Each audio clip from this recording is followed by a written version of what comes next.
Whenever you do get to the top of a project, success is kind of short-lived, you know, it's always kind of like on to the next thing.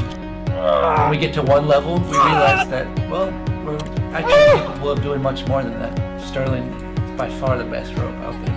What a rad project.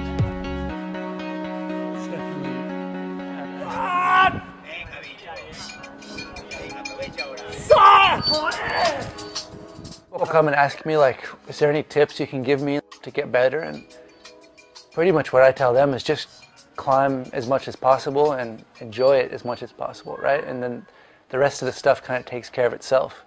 As long as you're psyched on what you're doing, then things kind of find a way to fall into place, you know? And so, I mean, for me, that's always been my theory, is just go for it and try as hard as possible and climb as much as possible.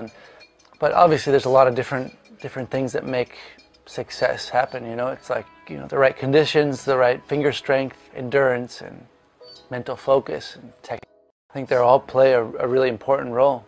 I've seen some people that are super, super strong that should be climbing like 515 or something, and they're still climbing 512. In that way, you can see climbing has this mental side to it that is really important. It's not just about being super strong, it's also being able to focus that and direct it in a way that helps us climb, you know, that helps us get to the top. And vice versa, you know, you can be a really smart climber, a really good climber, but you're climbing to that next level, you definitely need that finger strength and that power and that endurance. So that's one of the things that makes climbing just so interesting, is that it's just a really well-rounded sport, and you have to be not only really strong, but you have to be kind of mentally aware, and it's really well-rounded in that way. It kind of forces you to be an athlete, and does have its intellectual side and the mental game and the focus, and that's one of the things that makes climbing just so interesting. You know, I've been climbing almost 20 years and I'm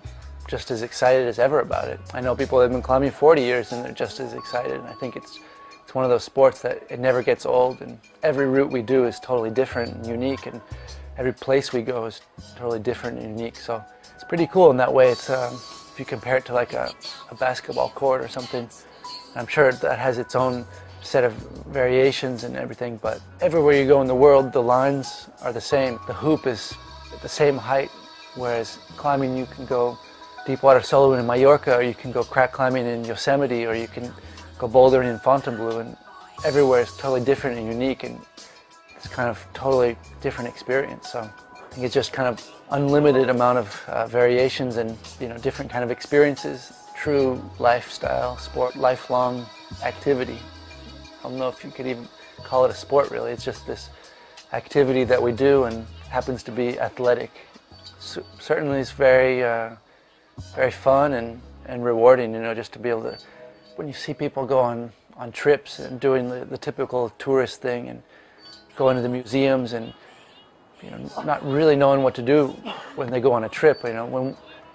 As a climber, you go on a trip and you have a specific, you know, it's really easy to know what to do. It's like, we're going to go here and we're going to go climbing in this one spot, and through that trip, through that experience, you have all these experiences, meeting different people, and have these cultural experiences along the way. And that's just one more example why climbing is just this really interesting sport, and it kind of very multifaceted, I guess. I think one of the coolest things about climbing, obviously we want to push our physical limits and do something harder and harder, but that's not the only way to gauge improvement or success, right? There's so many other aspects in climbing, you know, seeing new places and focusing on different styles of climbing. I guess that's what, it's so easy to stay psyched on climbing, because there's a million different ways to approach climbing. You know, you can go sport climbing, you can go trad climbing, bouldering, ice climbing, and they're all really unique and different and connected at the same way, you know. There's our physical limit and trying to push ourselves to the next grade or something, and that's obviously super cool, and always want to see how far we can push it. But then there, you know, going to a new place is a way of, I don't know, improving our experience in some way, and, you know, broadening our horizons as climbers, you know. So there's kind of infinite ways to, you know, continue I guess, experiencing climbing in new ways. We just kind of keep pushing our limits bit by bit, and we're not really aware of how far we can go. You know, it's just work on a project that's kind of beyond my limits. It might seem just way too hard. And then over time, figure out the moves, and finally send it. And you're like, wow, well, maybe I can climb a little bit harder. So each time we kind of open up our eyes to the potential, our own potential, you know, and see that we can maybe push it a little bit farther. So I just try to, you know, stay focused on the current task at hand.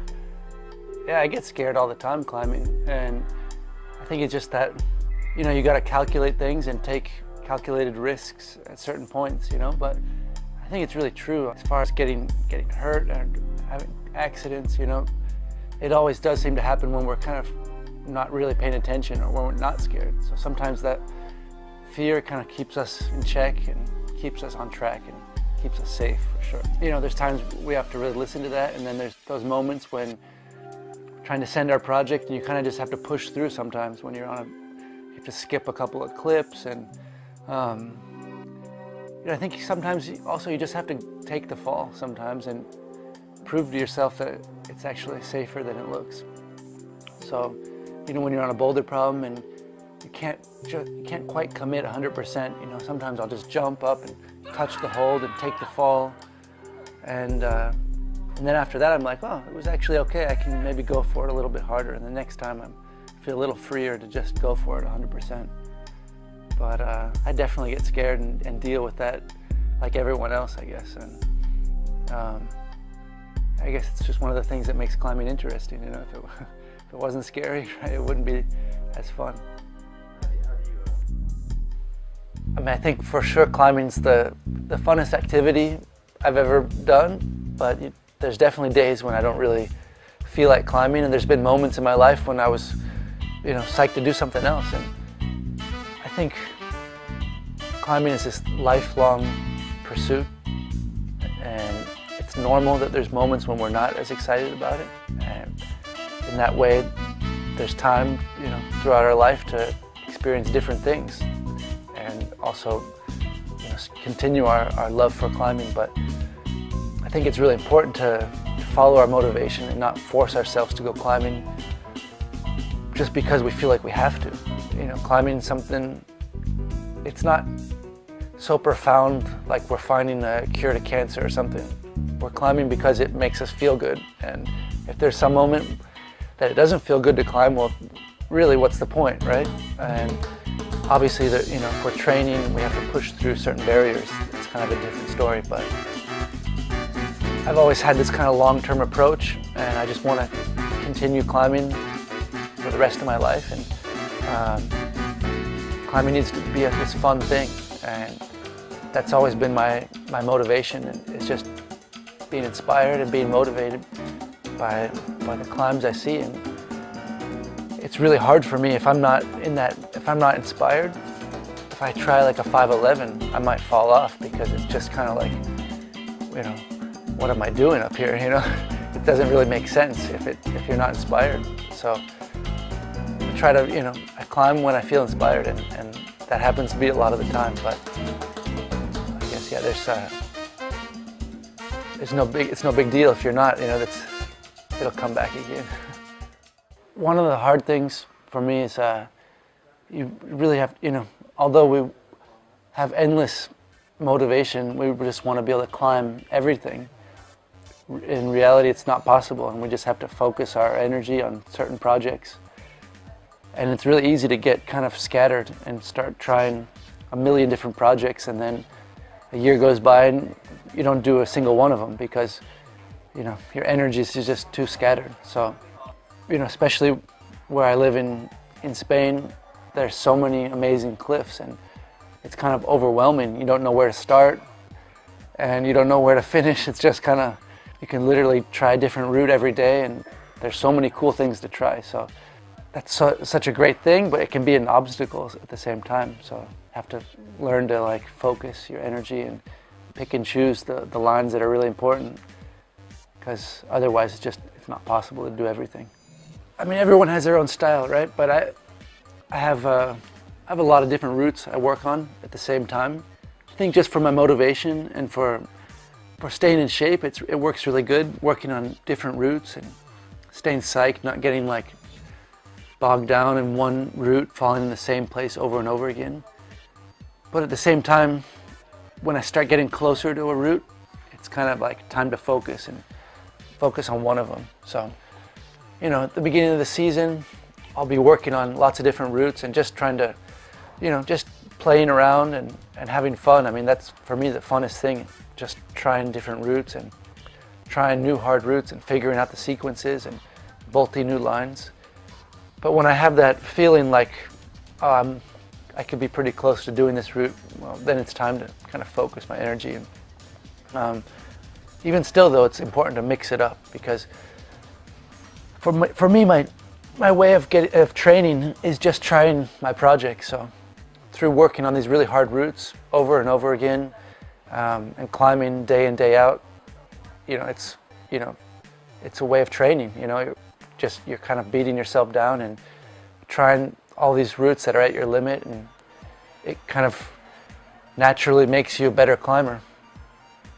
And so, but at the same time, when you're focusing on one route, and you're really trying to red point it, it's actually easy to get out of shape at the same time, because maybe you only have one really good try in you a day, and so maybe you'll warm up, you'll rest an hour or something, then you'll give your go, and maybe you'll fall off halfway up, and you're kind of too tired to give it another good go that day.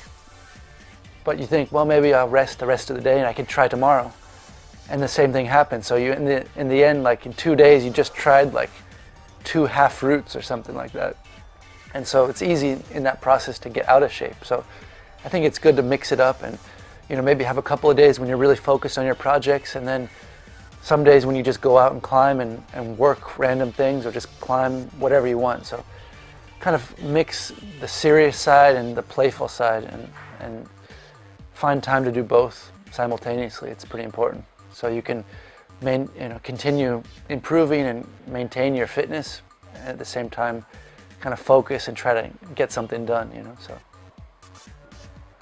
because if you're just always playing around and not ever really focusing, well, then you're never really gonna see how far you can push it either. So for me, red pointing hard routes has always been such a rewarding form of climbing, because it's like I want to see how far I can push it. Really, what's the hardest thing I can actually climb? And that might take me 6 months, a year, or 2 years of work on a single route. But at the same time, you need to supplement that with just having fun and messing around and climbing lots of stuff, so you can stay in shape and just stay inspired and keep it fresh. It's really important to have that balance, and taking it seriously, and then at the same time not taking it so seriously. It's not an easy balance, but it's really important to find that balance, that you're having fun and being playful, and at the same time you're like focused and taking it super seriously, and it means something. It's like the most important thing in the world, and at the same time it's like it's the most silly thing in the world, right?